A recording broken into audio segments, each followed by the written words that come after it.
Passei mal.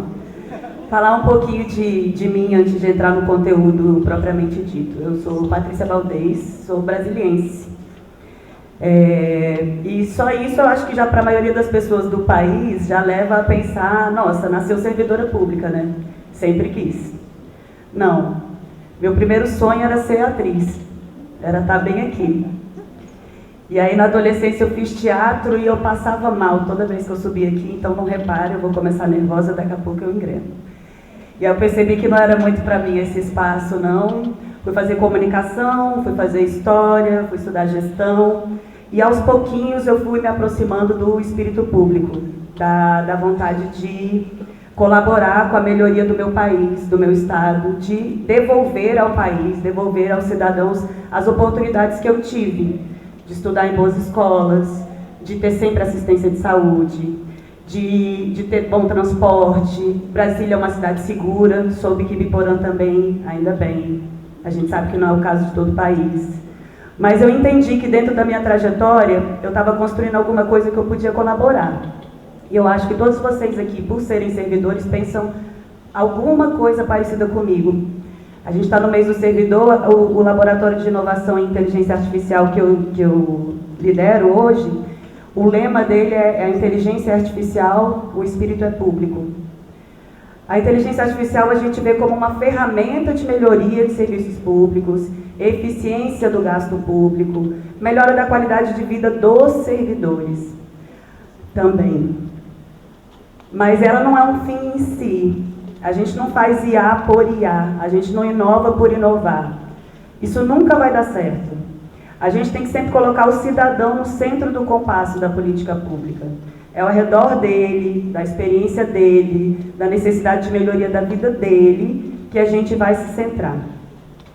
E aí eu vou convidar vocês para participarem comigo aqui, mais de um bate-papo do que de uma palestra. De vez em quando eu vou perguntar, não fique em silêncio não, tá, gente? Reage, levanta a mão, se alguém quiser falar, fala, para não me sentir sozinha. Como eu disse, eu estou acostumando com essa posição. Por ser uma das lideranças num tema tão inovador, eu tenho sido convidada a conversar com estados, municípios, órgãos diferentes, estou me acostumando aos pouquinhos nessa posição aqui. Espero que um dia eu possa trocar ela com várias outras pessoas. Mas o que eu vim falando com a Marita, quando ela falou assim, você disse, eu entrei em contato com você achando que você ia falar, tá doida, que Biporã, o quê? E eu disse sim imediatamente, porque eu acredito que Brasília está muito distante. Acredito que Brasília tinha que olhar mais para onde a gente vive, onde o cidadão vive. A gente vive no território, a gente vive no município. O serviço público que atinge o cidadão de fato acontece aqui. Quem aqui usa IA no dia a dia já? Usa intencionalmente. Se vocês não sabem que estão usando, vocês estão sendo usados. Mas, enfim, intencionalmente, quem usa IA? Legal. Quem usa IA a lazer? Quem usa IA para o trabalho? Boa. Já existe alguma regulamentação no município ou no estado sobre o uso de IA no trabalho? Não é uma crítica, a maioria dos estados brasileiros e cidades brasileiras não tem, tá bom? A gente tem que pensar sobre isso com relação à segurança de dados, como falaram ali no início da apresentação, eu venho de uma área de segurança, originalmente, como servidora pública, e isso me preocupa muito, né? A segurança dos nossos dados e os dados dos nossos cidadãos. A gente lida com dados, às vezes, sensíveis, né, de cidadãos. Tem alguns que são abertos, tem alguns que respeitam a LGPD, a proteção do direito, né, de proteção do dado do cidadão. Então, vamos, em algum momento a gente vai chegar aqui na palestra a falar disso também, mas quando a gente for usar tanto pessoal quanto profissionalmente, a gente sempre se preocupar com saber que a gente está alimentando uma inteligência, né, com dados que podem ser usados para bem e para mal também, como tudo na vida. O que é IA, gente? O que é inteligência artificial? Alguém quer se arriscar? A inteligência artificial, na verdade, os primeiros estudos da inteligência artificial datam dos anos 50, acredita? O primeiro paper que foi dito o nome inteligência artificial é de 56. Antes, ainda nos anos 40, quando Alan Turing desenvolve o teste de Turing, né, que é um teste para você interagir com o algoritmo, interagir com a tecnologia e não saber se você está interagindo com a tecnologia ou com um humano, essa é a diferença, né, de se foi válido ou não, é do final dos anos 40 ainda. Mas essa é uma tecnologia que foi se desenvolvendo ao longo do tempo, dentro da academia, muito fechada ali, e de pouco acesso direto a nós. O primeiro contato que a IA tem com humanos, né, uma interação mais viva, é dos anos 60. É uma inteligência artificial que chamava Elisa, e ela servia para fazer como se fosse uma terapia, um coach. Ela ficava dentro de uma universidade dos Estados Unidos, era um computador único e tinha um momentinho específico do dia que as pessoas que trabalhavam naquele laboratório podiam ir lá e conversar com a CIA. O experimento durou mais ou menos 6 meses e resolveram cancelar, considerando que o ser humano não estava preparado para ter essa interação, porque ele estava criando vínculo emocional com aquela inteligência artificial e isso poderia ser arriscado e não se tinha noção de como é que isso ia caminhar. Pois bem, esse ano saiu um estudo da Harvard Business Review que diz que hoje o maior uso de inteligência artificial de emprego é fazendo terapia, consultas terapêuticas. E vários depoimentos de pessoas que falam que se sentem muito mais à vontade e que é muito mais eficiente a terapia com IA do que uma terapia real. Isso é super arriscado. Porque a IA é feita para te dizer sim, já reparou? Mesmo quando ela te dá a resposta errada, e você fala, não, isso está errado. Ela, sim, nossa, você tem toda a razão, como você é esperto, incrível, maravilhoso. Vamos lá, e continua. Ela nunca vai dizer não sei, e ela nunca vai te dizer não.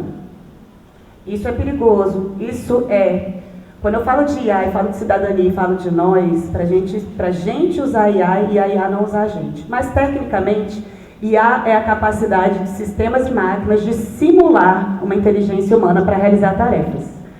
A gente pode pensar na inteligência artificial hoje, atuando mais ou menos nessas 4 frentes.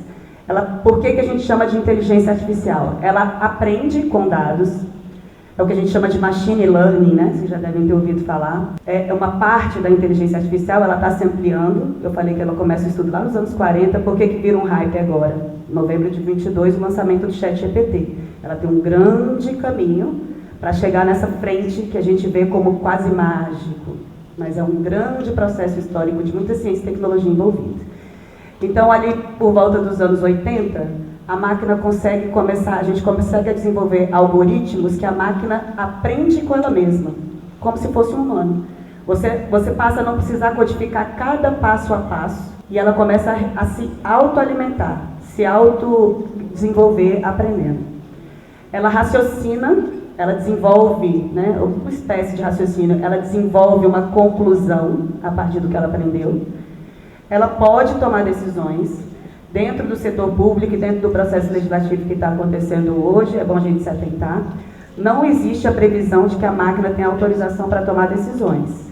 Ainda vai ser a nossa caneta e o nosso CPF que vai tomar decisão no fim da linha. A gente vai poder usar, sim, métodos de inteligência artificial para melhorar a eficiência dos nossos serviços, mas a gente vai ser responsabilizado, sim, pelo que a gente autorizar ou não. Ela pode tomar decisão no setor público, ela não vai ainda. E reconhece padrões. Isso é muito importante para a gente como servidor. Quando a gente percebe, olha, aquele pedacinho aqui do nosso município está tendo uma maior incidência de dengue. Na verdade, todo ano é aquele pedacinho do município de novo que tem a maior incidência de dengue. Por quê? Como? A inteligência artificial pode prever esses padrões e pode ajudar a gente a, por exemplo, pensar numa necessidade de reforma, numa necessidade de uma atuação preventiva, que permita que isso não se repita todos os anos, né, gente? Porque parece que às vezes o governo brasileiro, assim, em geral, nas 3 esferas, não aprende com coisas que são repetitivas. Que eu já não chamo mais nem de acidente, né? Porque se acontece todo ano, não precisa nem prever, tá lá, né? Mas para que serve a IA? Ela faz isso. E para que ela serve? Vocês falaram que usa IA. Para que serve IA? IA são sistemas que se baseiam nos algoritmos para processamento de grande volume de dados. Como é que se deu o salto da IA? Por que aconteceu? Se a gente está estudando IA desde o final dos anos 40, por que se deu o salto agora? a internet surge, e a partir do surgimento da internet, a gente começa a colocar muitos dados no mesmo lugar. Muita informação no mesmo, a gente chama de data lake, né? Um grande lago de dados, um monte de informação. Às vezes estruturada, às vezes não estruturada, às vezes bagunçada, às vezes em formato de texto, às vezes em formato de número, às vezes em formato de tudo. Mas a gente tem esse mundaréu de dados do mundo inteiro. Ele começa com as universidades, o uso militar, e hoje em dia todo mundo está fazendo conteúdo, né? Todo dia todo mundo posta aqui em rede social, não é verdade? Então, todo mundo está colocando conteúdo, a gente também está colocando. Então, tem isso. E aí, concomitante, um avanço da tecnologia de processamento. A gente chega num nível de dados aqui que é humanamente impossível. Ou, se for pensar como gestão, a gente até alcança, mas demora muito, até a gente conseguir tomar a decisão com base em quantidade imensa de dados, esse mundo tão acelerado, até a gente conseguir pensar, visualizar uma decisão, já passou e a necessidade da cidadão já é outra. Então a inteligência artificial vem muito para ajudar isso, uma aceleração, uma capacidade de analisar um conjunto de informações muito, muito grande. Por reconhecer padrão, acabei de dar um exemplo, por aprender, a máquina quando aprende, você vai colocando esses dados, ele vai amontoando ali ao longo do tempo, você tem o acompanhamento de uma política pública, você sabe, por exemplo, que aquele posto de saúde não faz sentido ali, ele faria muito mais sentido se fosse em outro espaço da cidade, porque tem uma necessidade de atendimento muito maior ali. Ou, no ano passado, a campanha de vacinação teve um problema específico que venceu os lotes, ou que não atingiu a criança que precisava ser atingida. Por quê? Tudo isso a gente, colocando dados dentro da máquina, ela aprende e ela te traz insights. Você sabendo fazer as perguntas certas, o tal do prompt, ela vai te trazer insights de ideia de como é que você pode melhorar aquela política pública da sua responsabilidade. O que foi um grande salto para a gente, né, como usuário? O processamento de linguagem natural. Hoje a gente conversa com a IA como se a gente conversasse com qualquer pessoa. Hoje a gente pergunta exatamente o que a gente quer, como a gente perguntaria para um professor, que inclusive é a forma que eu mais indico que use IA, tá? Não confie 100% nas respostas. Indicam que as IAs erram de 30% a 40% dos resultados que essas IAs abertas, né, mais gerais, elas erram de 30% a 40% dos dados que elas colocam ali. Desconfie, pergunte, pesquise, peça fonte, cite a fonte de onde você tirou esse dado e vá atrás da informação. Mas tem essa vantagem, né? Eu posso perguntar do jeito que eu quiser, do jeito que eu perguntaria para qualquer pessoa. Eu pergunto para a máquina da mesma forma e ela me responde da mesma forma, né? Não me responde como máquina, me responde como humano. E a visão computacional. Essa parte na gestão de territórios, já aproveitar e trazer um exemplo de uma coisa que a gente está desenvolvendo lá no laboratório. Nesse exato momento, a gente está fazendo um projeto junto com o Ministério do Meio Ambiente para, não sei se já ouviram falar do programa Cidades Verdes Resilientes, que é para preparação das cidades para as mudanças climáticas. A gente está fazendo um grande processo de visão computacional, visão de satélite, compreensão dos territórios, para auxiliar os municípios na necessidade de preparação para o que está para vir, né? Para as intensidades das mudanças climáticas que estão chegando aí. Mas vamos ao que interessa no mês do servidor, né? Tudo isso aí é tecnologia, técnica, ferramenta que a gente pode e deve usar. Todas as que chegarem serão bem-vindas e a gente vai viver uma grande revolução, a maior de todas nós aqui. Porque normalmente as revoluções que aconteceram industriais e comunicacionais anteriores tinham um ou dois movimentos de mudança. Essa nossa agora tem uma enxurrada que uma vai em cima da outra. É a internet das coisas, é blockchain, é big data, é IA, e é uma quantidade de coisa que a gente não precisa entender tudo, os pormenores, mas a gente precisa entender que a gente vai ser impactado pelo conjunto dessas coisas. E como Estado, a gente aqui, como representante do Estado, qual que é o nosso papel nisso? O Estado é uma instituição política, jurídica, formada de 3 elementos essenciais. O povo, que é o nosso cliente, né? O cidadão é o nosso cliente, é quem a gente atende. O território, e por isso que eu faço muita questão de sair de Brasília toda vez que eu posso para vir para os municípios, porque a vida acontece aqui. Não é de lá que eu vou entender o problema do Paraná e muito menos de Ibiporã.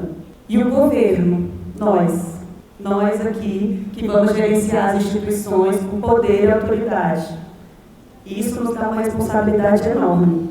porque o povo espera que a gente entregue o que o Estado tem que entregar. Muito bom que a Marita falou de política pública, que é o que a gente faz, né? O que é a política pública? Parece tão distante, né? As políticas públicas. É um plano de ação do Estado para resolver problemas da sociedade ou atender uma necessidade coletiva.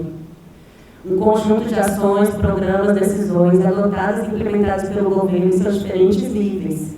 Existem as políticas públicas federais, existem as políticas públicas estaduais e existem as políticas públicas municipais. Algumas delas com responsabilidade dividida. A saúde é responsabilidade de todos nós.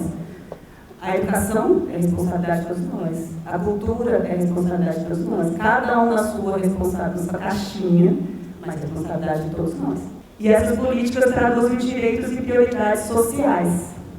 O que as pessoas têm como cidadão, que é o foco da nossa palestra aqui, o que a gente tem o dever de prover.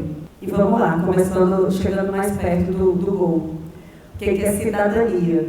Uma palavra bonita, né? Cidadania. Todo mundo merece cidadania. Será que os brasileiros todos têm acesso à cidadania?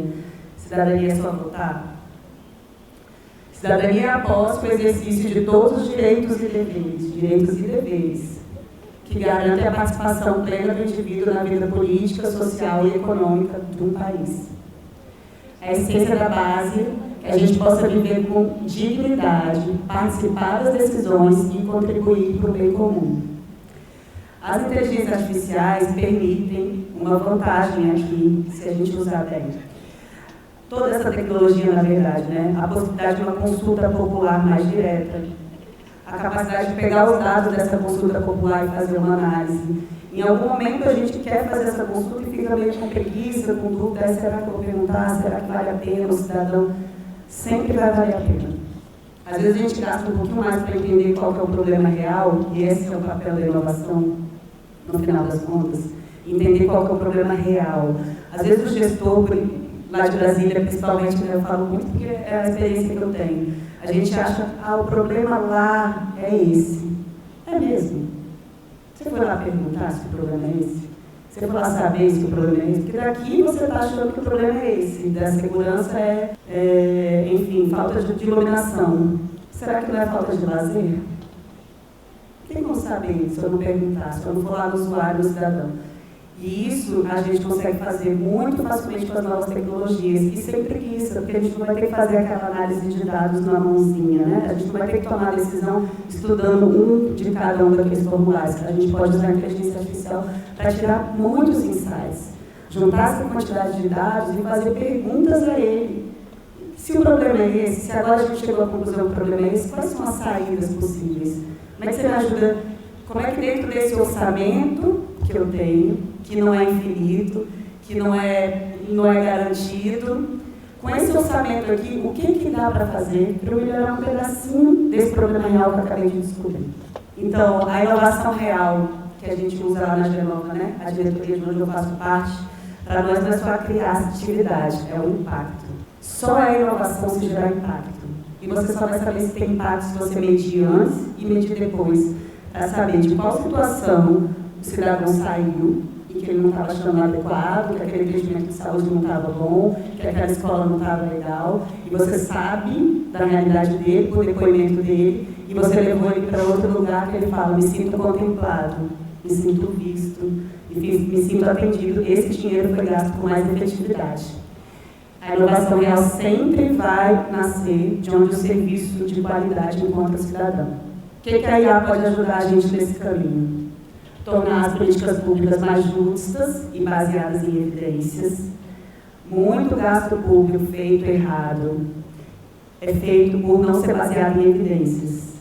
Por gestores que, ou às vezes políticos também, né, querem com muito boa intenção, tenho certeza que todos sempre com muito boa intenção, querem gerar um impacto e ter a percepção de que aquilo é o melhor impacto a ser gerado. Nós, servidores, nós que ficaremos aqui gerenciando no dia a dia, todos os dias, até o final, a política pública, a gente pode ver se ela foi baseada em evidências e se ela mudou realmente ao longo de um período, se cada trabalhinho daquele teve uma alteração, um impacto real. Ela aumenta a transparência. se a gente quiser, né? A gente sabe que no direito administrativo, um dos princípios do direito administrativo é a transparência. A inteligência artificial pode ajudar a mostrar aqueles dados, né? Com diversos formatos, BIs, acesso do cidadão e dos próprios servidores aos dados. Melhorar o tempo e a qualidade de atendimento. Vou trazer um caso aqui de município também, tá, gente? Eu sou muito fã, como eu viajo bastante, eu fico coletando informações, eu vou contar de Biporanga aí também, se vocês esperam. Caso da Prefeitura de Recife. Eles fizeram uma inteligência artificial lá de gestão de filas, que já está premiada internacionalmente, e eles estão começando a vender para outras prefeituras dentro do país.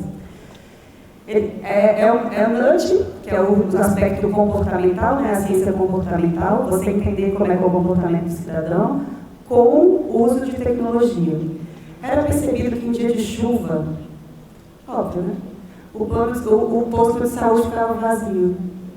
A pessoa estava 3 meses com aquela consulta marcada lá, ela precisava daquilo, mas choveu, ela não vai, ela não aparece.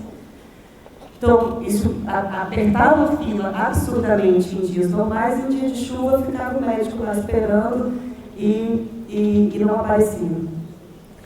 Eles juntaram a previsão do tempo, com esse conhecimento de que em dia de chuva 50% das pessoas não apareciam, e semanas antes faziam um overbooking naquele dia. 2, 3 dias antes faziam um overbooking naquele dia. Isso acelerou, obrigava as pessoas às próximas do amanhã, do depois, e saía puxando a fila toda para frente. Ou pegava aquela pessoa que tinha um problema mais sério, que ainda tem que esperar uma semana, fosse, não, essa aqui, especificamente, ela deve furar essa fila aqui, porque para ela é mais importante chegar aqui primeiro. Inteligência artificial. E nisso eles aceleraram uma fila. Uma das maiores reclamações de saúde, que é de responsabilidade do município, é a fila do posto. E eles resolveram com inteligência artificial, percepção, conversar com o cidadão, entender o comportamento, que é óbvio, né, gente? A gente é humano. Esse é o pulo do gato. Humanos somos nós. A máquina vai aprender a partir do dado que a gente colocar lá dentro. Certas percepções e compreensões vão nascer de nós. Essa é a frente do servidor. De quem está aí pode ter um tempo maior para atendimento. E até isso. Aí, com essa gestão melhorada da fila, eles conseguiram aumentar o tempo de atendimento. A fila diminuiu e o médico teve mais tempo para atender. A nota da qualidade aí do serviço público prestado, do atendimento, do tempo na enfermaria, tudo melhorou. Porque o ganho de tempo foi revertido para a gente fazer o que a gente faz melhor, contato humano. Conversar com aquela mãe com calma. Em vez de só dar um remédio para o cara, o que esse menino está passando? Vamos conversar. Esse é o nosso papel. E redução de custo. Né? Isso também reduz custo, esse é um exemplo, mas tantos outros. Quando a gente tem celeridade e quando a gente tem... O servidor público não vai ser substituído por uma IA. Nenhum servidor público vai ser substituído por uma IA. A forma que a gente trabalha vai ser modificada por IA. As tarefas que a gente exerce no dia a dia vão ser modificadas pela IA. E a partir das tarefas, as profissões, no final das contas. A forma de trabalhar, no final das contas. Tá? Mas você não se preocupe, você não vai ser substituído por uma IA. Nossa, ficou tão pequenininho. Mas vou dar umas notícias do que está acontecendo no nível do governo federal. Todo mundo aqui sabe o que é o Plano Brasileiro de Inteligência Artificial? Olha, gente, que coisa. E a gente acha que está todo... Quando a gente está mergulhado, já viu essa, né? Um peixe no oceano não sabe que está no oceano. Às vezes a gente está mergulhado lá, a gente acha que está todo mundo sabendo. Em julho do ano passado, julho de 2024, o governo brasileiro lançou o Plano Brasileiro de Inteligência Artificial. Ele é um plano com 54 ações, dividido em 5 eixos. O primeiro eixo vai de infraestrutura, o último é regulação. Para nós aqui, o que interessa desse plano? O eixo 3, que é IA para a melhoria dos serviços públicos, que é a melhoria da gestão, a melhoria da administração, a melhoria da vida do servidor, e coisas como o nosso laboratório tem feito, construído agora, um grande banco de troca de experiências, por exemplo, porque muito que vocês vão desenvolver aqui é útil para qualquer outro município, como que o município desenvolve, vai ser útil para cá. Esse plano ele tem uma previsão de ser executado em 5 anos, e um valor de 23 bilhões para ser investido. Por isso que eu achei que todo mundo soubesse, porque quando fala esse valor, parece muito, né? A gente já tem percebido que talvez não seja nem suficiente para infraestrutura real, se a gente quiser falar realmente de soberania de dados, nuvem soberana e outras questões do tipo. E o que a gente faz dentro dessa frente de IA para melhoria de serviços públicos, né? Dentro desse eixo 3, que a gente tem feito bastante? Automação de processo. Essa parte de processo repetitivo, essa visão que a gente tem de servidor público como um batedor de carimbo, isso não tem mais espaço. Isso vai acabar cada vez, já não tem mais espaço hoje, e assumir essas posições de só fazer trabalho repetitivo, só gerenciar processo passando dentro do SEI ou qualquer outro sistema de processamento eletrônico que a gente tem de serviços, isso vai acabar. A primeira frente é essa. Muito de análise preditiva, pensar a política pública de longo prazo, com redução de custo, né, com redução de investimento, não jogar dinheiro fora, pensar, conseguir, com o uso de inteligência artificial, prever o que vai acontecer nos próximos 2, 3 anos. Esse, ainda hoje, é o maior uso de inteligência artificial do setor público, e conseguir melhorar a gestão das políticas. E chatbots e assistentes virtuais, como bem trouxe a nossa vice-prefeita aqui, o exemplo de vocês, é o que a gente mais recebe de pedido de apoio. Por quê? A gente fala muito que falta letramento digital ao cidadão, mas eu acho que falta letramento digital ao servidor também. Servidor no sentido de prestar o serviço. Porque o Brasil está sempre entre os 3 países que mais usa internet, redes sociais e afins. Então, usar, acessar, todo mundo consegue. As pessoas sabem. Mandar um áudio, né? Às vezes não, mandar 3 minutos, isso está errado, viu, gente? Mas as pessoas conseguem. Fazer uma pergunta, consegue. Mandar uma mensagenzinha ali, dá conta sim. Por que a gente não tem acesso à política pública? Será que não é o governo que está botando uma sopa de letrinhas? Que não está sabendo dar um caminho para a pessoa perguntar? Caminho fácil. Botar um chatbot no WhatsApp. Duvido que a pessoa não chegue lá no serviço que ela tem direito. E duvido que ela não fica mais satisfeita com o Estado. Entende melhor. Sem ter que fazer uma fila imensa no balcão, que você vai responder o dia inteiro a mesma pergunta. Porque a maioria das pessoas tem as mesmas dúvidas sobre a política pública. Tudo que é repetitivo e que a gente já percebeu é uma boa oportunidade para a gente criar processo, criar robô e deixar ele fazer esse atendimento inicial. A gente deixa o humano para o final. Não, eu conversei com esse robô aqui no montão, cheguei até aqui, agora eu sei que é no escritório tal, que eu falo com a fulana de tal, eu vou falar com a fulana sobre isso. E já sei quais são os documentos que eu tenho que levar. Eu não vou lá a primeira vez, aí eu segurar os documentos, aí eu vou aqui, aí eu volto para lá, aí eu vou aqui. Não. O caminho todo foi dado e eu vou lá só resolver o meu problema. Então, a gente entende muito dentro do laboratório que eu represento que a IA pode ser uma ferramenta humanizadora. A tecnologia para libertar o servidor desse processo repetitivo, melhorar a nossa rotina, que às vezes cansa, né? Às vezes você para de ser desentendido do propósito. Por que eu estou fazendo isso? Não todo dia eu faço a mesma coisa chata. Todo dia a mesma coisa. É porque não é esse o propósito. O propósito é a política pública, a melhoria da vida do cidadão lá na ponta. Então, ela vai ser um apoio para você, automatizar as tarefas que você não precisa ficar fazendo toda hora e liberar tempo para você ter esse tempo de empatia, atender melhor o cidadão, falar olhando no olho, entender o problema real daquela pessoa que você está atendendo ali. O cidadão como centro da política pública e o servidor no centro dessa inovação, porque é a gente que leva a política pública para frente. Então, vou convidar vocês a saírem daqui hoje pensando que cada tarefa repetitiva é uma oportunidade de inovação, que cada processo manual é um potencial ganho de eficiência, e a pergunta não é se a gente vai entregar inteligência artificial, é quando e como. Qual é o papel de vocês, então, nessa jornada? Primeiro, identificar. É você que passa todo dia fazendo o que você faz. É você que sabe o que você faz, aquele pedaço da tua rotina ali, que é criativa, que é só você que pode fazer, que existe um pensamento crítico, existe uma reflexão, existe um pensamento aí mais aprofundado, e o que é repetitivo.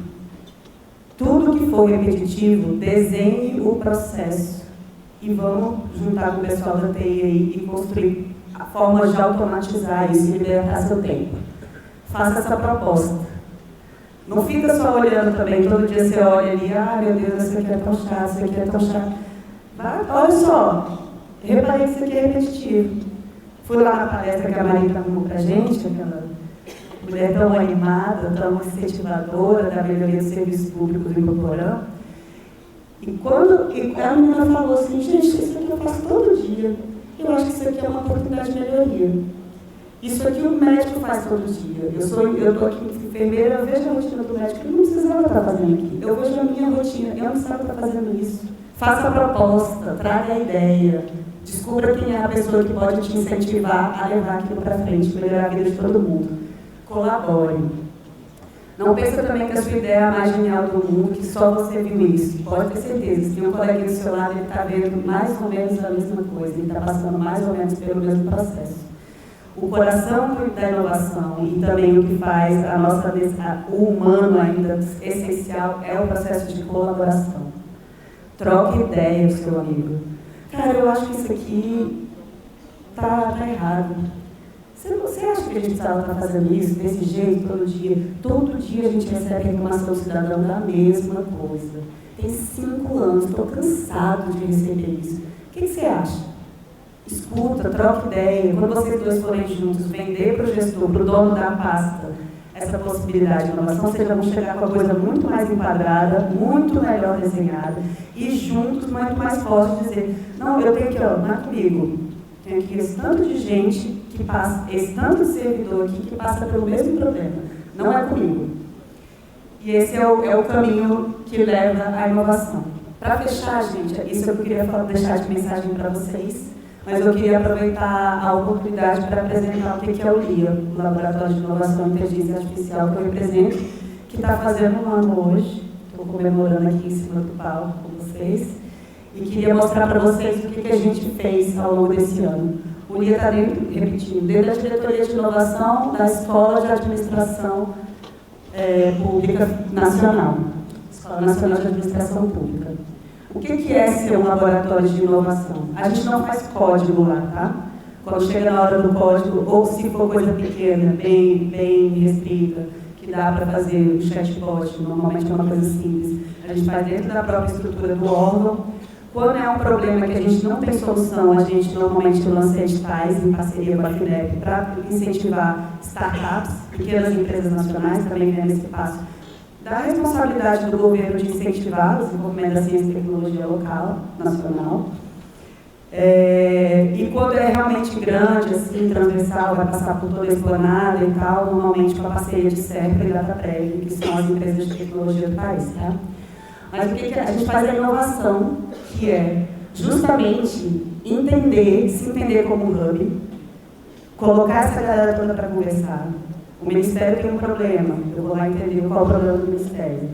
Aí quem vai me ajudar a desenvolver? Aí eu vou falar com um professor acadêmico que tem tal pesquisa na frente, quem são os teus meninos aí que são os melhores nessa área, para conversar. Ela falou, olha, a gente já conseguiu fazer um protótipo aqui legal, já está na hora de escalar, chama o CERP para conversar. É meio que ser o centro dessa linha de montagem. E a gente foi criado para ajudar nisso, né? Fazer essa galera trocar ideia. A gente tem alguns propósitos do qual a gente não abre mão e a gente acha importante nessa revolução. Tudo que é muito revolucionário, tecnológico, mudança de paradigma, é muito importante que a gente não esqueça dos valores humanos que a gente vai centrar isso. Primeiro, o Plano Brasileiro de Inteligência Artificial tem como lema IA para o bem de todos. Isso é muito importante, a gente vai trabalhar com dados. E quando a gente fala que inteligências artificiais têm vieses, na verdade, quem tem vieses somos nós. E é por isso que os nossos bancos de dados têm vieses. E é por isso que, porque a gente faz as perguntas já enviesadas. É por isso que a gente desenha algoritmos com vieses. E isso impacta no viés da inteligência artificial. Não é ela. É a gente que desenha tudo isso. Então, a gente sempre pensa nos ODS, né? A gente sempre pensa em como a gente vai usar a inteligência artificial para não ampliar o fosso. Também toda revolução tecnológica ela tem a possibilidade de ampliar o fosso entre as classes ou de diminuir. A gente está sempre pensando numa forma de diminuir. Uso responsável, limites éticos, né, gente? Tem algumas questões de uso de inteligência artificial, já, por exemplo, para usos militares, muito me preocupam, nível global mesmo, né? As guerras que a gente assistiu hoje tem muito uso de inteligência artificial muito preocupante. Isso estou levando para o extremo. Mas uma coisa muito mais simples do nosso dia a dia é a gente colocar um documento que ainda está em construção do nosso serviço, que está em processo, e a gente jogar dentro de uma inteligência artificial aberta.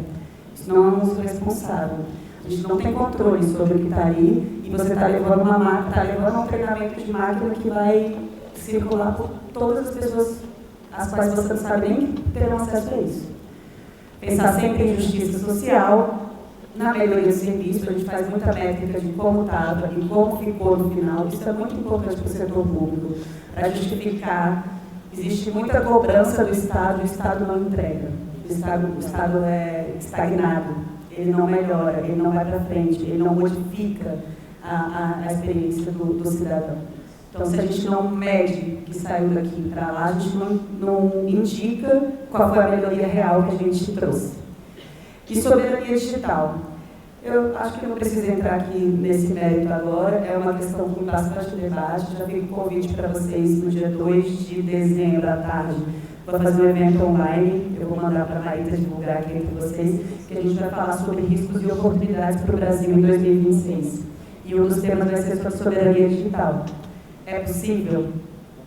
É possível, real, quando a gente fala de inteligência artificial, é possível ter uma soberania digital? Vou deixar essa conversa para lá.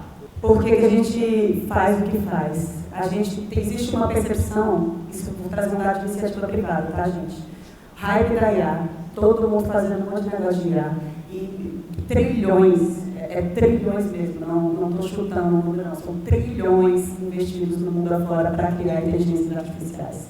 Pesquisem bolha da IA. Só nesse último mês saíram uns 10 papers diferentes sobre a possibilidade disso ser a próxima grande bolha e a possibilidade disso gerar uma crise econômica profunda. O que a gente já tem de dado agora é que 90% das empresas de IA formadas nos últimos 5 anos quebraram. No governo federal, a gente usa essa iniciativa privada sempre dos pequenos, né? Tentar desenvolver as pequenas estruturas. Muita capacitação, hackathon, que é um sprint de solução. Isso é muito legal de fazer com o estudante. Trazer um espaço, trazer um problema, só experiência, mesmo que a gente não consiga trazer a solução. Trazer o estudante para pensar junto, olha, a gente tem esse problema aqui da sua comunidade, quer pensar em soluções? Como é que a gente pode desenvolver? Os jovens estão muito mais integrados nas tecnologias do que a gente imagina. Eles veem coisas que a gente não vê. E eles querem ajudar a uma vida melhor no município. Essa iniciativa é sempre legal. Muita rede, muito evento. E aqui eu vou trazer um convite para vocês, para a capacitação, né? Já que eu vim de escola. A gente faz trilhas de capacitação também. Esse ano a gente lançou 6 trilhas. A gente divide o público em lideranças, que é o gestor público, né? A pessoa que é dono da pauta ali, para ele olhar ele consegue olhar por cima do processo e ter uma ideia de onde é que está a caixinha que ele pode melhorar. O pessoal da TI, do desenvolvimento mesmo, que vai botar a mão na massa e entender como é que faz e desenvolver. E o agente público, que somos todos nós, né? O servidor que vai usar, no final das contas, as inteligências artificiais. Ele pode não querer tomar decisão, ele não vai nem desenvolver, mas ele vai usar. Essas 3 aqui foram lançadas em abril. Essas outras 3 aqui, dando o próximo passo de aprofundamento, foram lançadas agora, em outubro já. A ideia é que de 6 em 6 meses a gente lance para esses 3 públicos, cada vez um passinho a mais. São todas de graça, são todas dentro da escola virtual de governo, são todas autoinstrucionais, você faz no seu tempo, com toda a calma. Tem várias, além dos conteúdos mais tradicionais, né, de aula mesmo, também tem conteúdos de YouTube, dicas de site, dicas de podcast, dicas de outros lugares, outras formas de acessar conhecimento que vocês eventualmente têm interesse. O que a gente está preparando para 2026? Fazer projetos de inovação customizados, né? Conseguir atender, como eu falei, a gente nesse exato momento está desenhando um com a MMA, mas a gente não terminou nenhum no primeiro ano.